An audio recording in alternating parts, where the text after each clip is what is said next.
The 19th of September, 1941.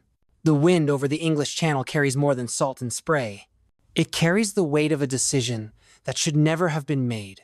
Crammed into rusted barges, meant for rivers, not oceans, soldiers of Germany's 16th Army brace themselves. On their flanks, over 3,000 vessels creak and lurch under improvised armor plating, bound for the stony beaches of southern England. They do not cheer, they do not sing. They are not conquerors yet. Only men cold, seasick, and staring into the face of the unknown. The plan is as bold as it is flawed. A cross-channel invasion of Britain. Its codename, Operation Sea Lion. Its objective, take London and force the British Empire to its knees. But behind the surge of men and machines lies a string of uncertainties in naval strength, in air cover, in logistics, and worse still, in intelligence. This is not Normandy, 3 years later with overwhelming American support. This is a desperate gamble, dictated by the pride of a dictator and the illusion of invincibility. And yet, what if the gamble almost worked? What if Sea Lion was not the laughable fantasy dismissed by historians, but the near success that changed the fate of the 20th century? What if Britain fell not from without, but from exhaustion within? The origins of Operation Sea Lion begin, ironically, in triumph. In June of 1940, the Wehrmacht stood victorious on the continent. France had fallen in just 6 weeks. The Low Countries had been swept aside. Norway was under German control. The British Army, bloodied and demoralized, had fled from Dunkirk, leaving behind most of its equipment. The path, it seemed, lay open across the Channel. Adolf Hitler, intoxicated by rapid victory, turned his gaze westward toward England, the last enemy standing in the West. But taking Britain would not be easy. It required a feat the German military had never attempted, an amphibious invasion of a defended coastline across a narrow but heavily monitored body of water. The Kriegsmarine, badly outmatched by the Royal Navy, could not hope to protect an invasion fleet on its own. The Luftwaffe would need to dominate the skies, eliminate the Royal Air Force, and paralyze British coastal defenses. Thus, the Battle of Britain was born. The summer of 1940 saw waves of German bombers sweep over British airfields, radar installations, and cities. Fighter Command, under Air Chief Marshal Hugh Dowding, strained to repel the attacks. For a time, it looked as though Germany might succeed. By the 15th of September, Göring's Luftwaffe claimed to have shot the RAF out of the sky. Hitler was convinced. Preparations for Operation Sea Lion shifted from theory to execution. But there was a problem. Many problems, in fact. The Germans had no dedicated landing craft, so they repurposed barge fleets, fishing trawlers, merchant vessels, even tugboats. Most had shallow keels, prone to capsizing in rough seas. There was no centralized amphibious doctrine, no tested supply chain. The troops, mostly infantry, had never practiced a contested amphibious landing.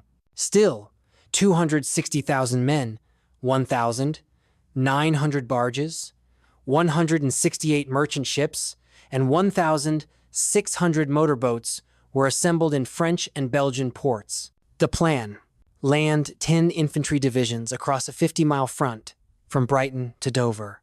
Use paratroopers to seize inland objectives and sow chaos.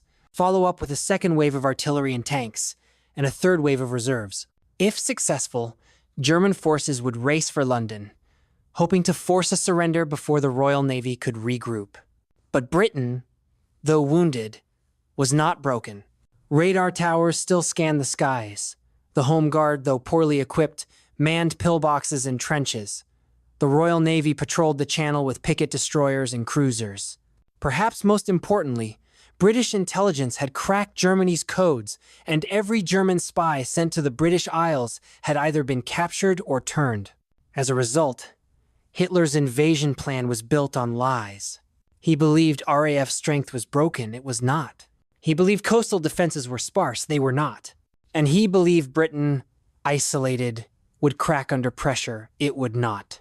Still, on the dawn of the 19th of September, 941.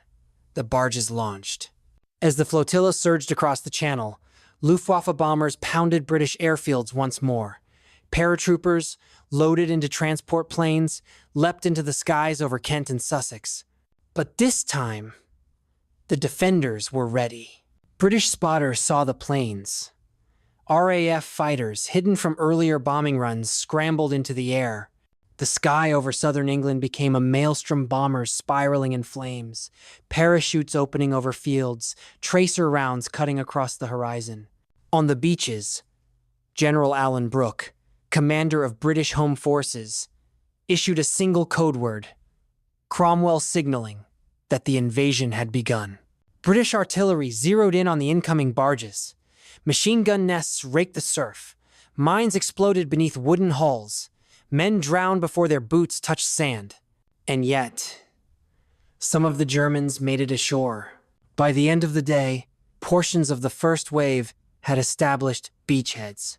At Dungeness, Worthing, and the outskirts of Hastings, Wehrmacht infantry dug in. Some were even supported by waiting panzers, modified to crawl through surf. The second wave, however, suffered dearly. Caught mid-channel, heavy transport ships carrying artillery and fuel were targeted by British destroyers and dive-bombing RAF squadrons. The sea turned red. Many vessels simply vanished beneath the waves, torn apart by torpedoes or mines. The third wave never launched. Despite partial success, the Germans were now stranded, cut off from resupply, surrounded on all sides, and without air superiority. And yet, the battle was far from over. By the third day of fighting, southern England was ablaze. The landscape that once welcomed tourists from London with chalk cliffs and fishing towns had transformed into a cauldron of fire, smoke, and screams. German units clung to their beachheads like barnacles to stone, reinforcing their positions with sandbags, anti-tank guns, and mortars salvaged from damaged transports. At Dover, elements of the German 38th Infantry Division pushed inward. At Hastings, Fallschirmjäger, the elite paratroopers, held shattered villages, dug into hedgerows, and waited for reinforcements that would never arrive. But while some landing zones had seen success, others were a butchery. In Brighton, the Wehrmacht was met by a concentration of British armor and artillery. The defenders, now fully aware of the German target zones, channeled their reserves toward the bloodiest beaches. German infantry were trapped against sea walls, strafed by planes and shelled by warships. For many, retreat was impossible. Their only option was to dig in or die. Further inland, German planners had hoped to blitzkrieg across southern England, capturing key road junctions and infrastructure. But unlike the flat plains of France or the poorly organized Polish countryside, England was compartmentalized, with short roads, walled farms, and heavily forested choke points. British engineers blew bridges, flooded lowlands, and turned narrow lanes into traps. The result: tanks stranded in the mud, fuel convoys halted, and supply columns torn apart by ambushes. In one chilling episode near Tenterden, a German motorized unit encountered an unmarked farmstead. As they approached for water, the hay bales exploded a home guard booby trap. The survivors were gunned down by British regulars hiding in the barn rafters. Back in London, Prime Minister Winston Churchill addressed the House of Commons with the voice of a man staring at history's edge. "We shall not surrender because surrender is not survival. If we are to die, we shall die standing, in the mud, in the fire, and in the full fury of liberty's defense." But not all in Parliament shared his resolve. The Labour opposition, unnerved by the losses and the closeness of the fight, began quietly reaching out to intermediaries in Sweden and Switzerland. If London fell, could terms be negotiated before full occupation? Churchill knew the cracks were forming, but refused to yield. At the front, the battle dragged on into October.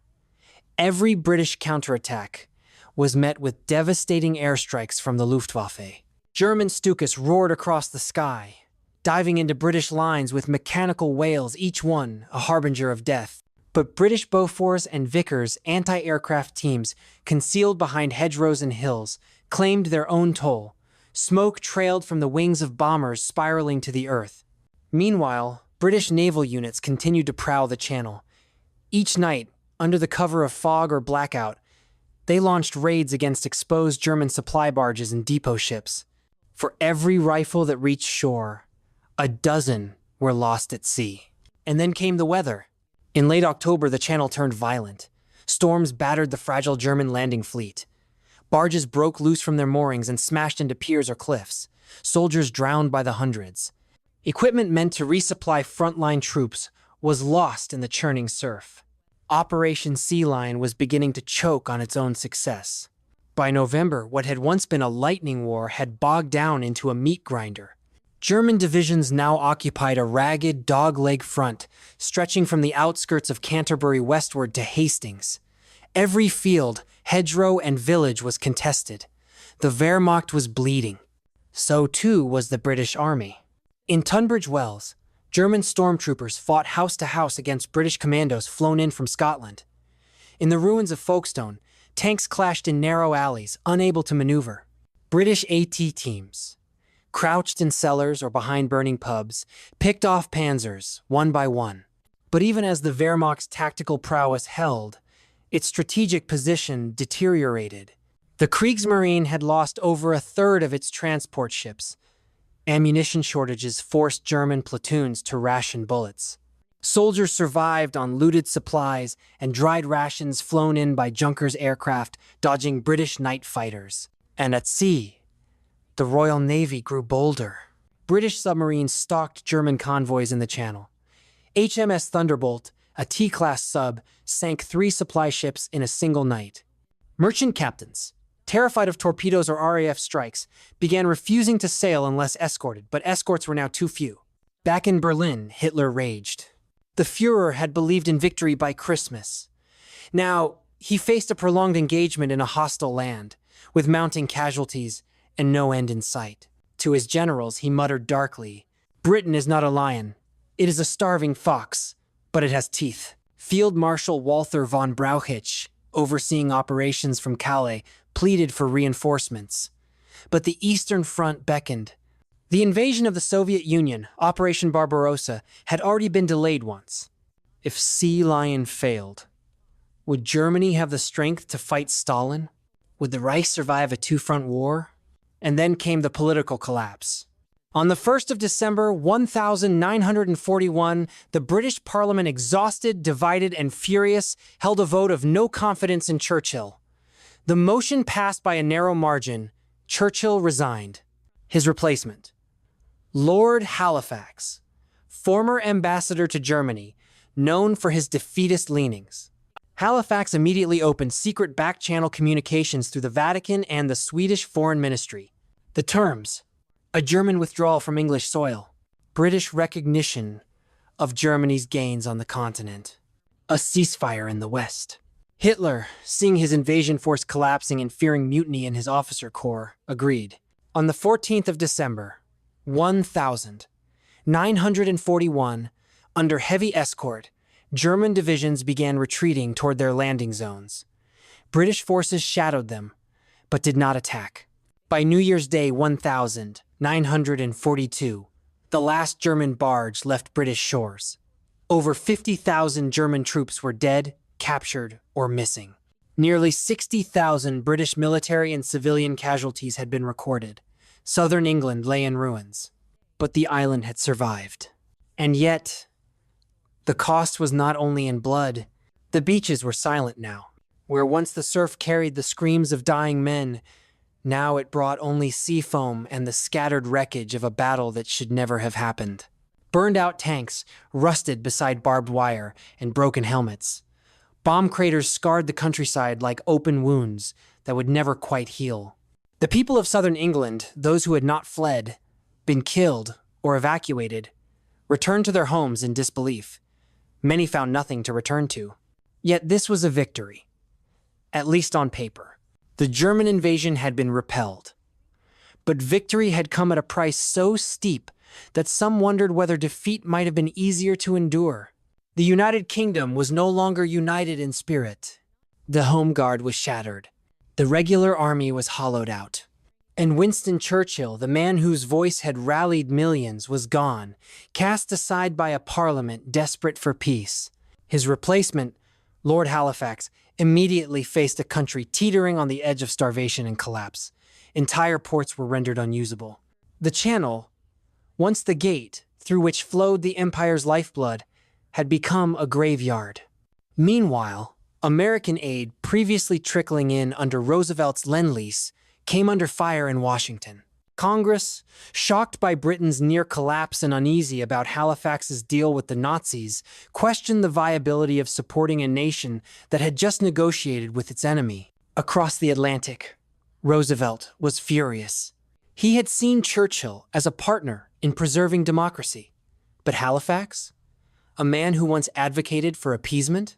To Roosevelt, this felt like betrayal, a fracture in the Atlantic alliance before it could ever fully form. The United States began to rethink its posture. It would help Britain rebuild, yes, but it would also prepare for the worst. That Britain, in future negotiations, might tilt toward neutrality or even toward quiet accommodation with Germany. The special relationship was delayed, if not entirely derailed. Back in Berlin, Adolf Hitler was humiliated. The invasion had failed not because the enemy was stronger, but because Germany had been unprepared for resistance. The Wehrmacht had suffered losses it could not afford. The Luftwaffe had proven mortal. And the Kriegsmarine, already a minor player, had been gutted. But the greatest damage was to the Reich's aura. Before Sea Lion, the myth of German invincibility had been nearly total. France had collapsed. Norway had been subdued. The Balkans trembled. Even Stalin treaded carefully. But now, the myth had cracked, and everyone could see it. In Italy, Mussolini grew bolder, launching reckless campaigns in Greece and North Africa to regain prestige. In Japan, military leaders reevaluated their strategies, seeing a weakened Germany as less able to project global power. In the Soviet Union, Stalin, ever cautious, now grew opportunistic. The longer Hitler delayed Barbarossa, the more time the Red Army had to prepare. The German generals von Rundstedt, Halder, Guderian were shaken. Operation Sea Lion had exposed their weaknesses: poor logistics, flawed amphibious doctrine, overstretched supply lines, and blind faith in air superiority. A confidential Wehrmacht report, issued in February 1942, warned bluntly, "Without radical restructuring of naval capability and airborne logistics, the Reich will remain unable to conduct major amphibious operations. Sea Lion must not be repeated." Yet Hitler remained obsessed not with Britain anymore, but with revenge. He blamed the Navy, he blamed Goering, he even blamed the weather, but never himself. And then, in the spring of 1942, he turned east.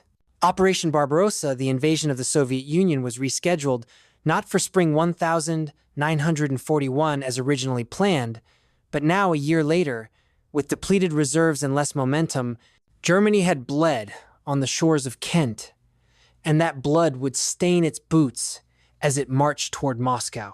It is one of the great paradoxes of the Second World War. Had Hitler never attempted Sea Lion, had he focused entirely on the Soviet Union in 1941, when Stalin was unprepared and the Red Army still reeling from purges, perhaps history would have bent in his favor. Perhaps Moscow would have fallen. Perhaps the Eastern Front would have collapsed. Perhaps America, watching from afar, would have found itself isolated in a German-dominated world. But instead, Hitler chased a phantom.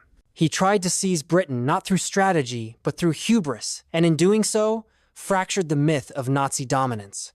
The Wehrmacht was shown to bleed, the Kriegsmarine to drown, the Luftwaffe to falter. And Britain, though wounded, emerged not broken, but battle-hardened.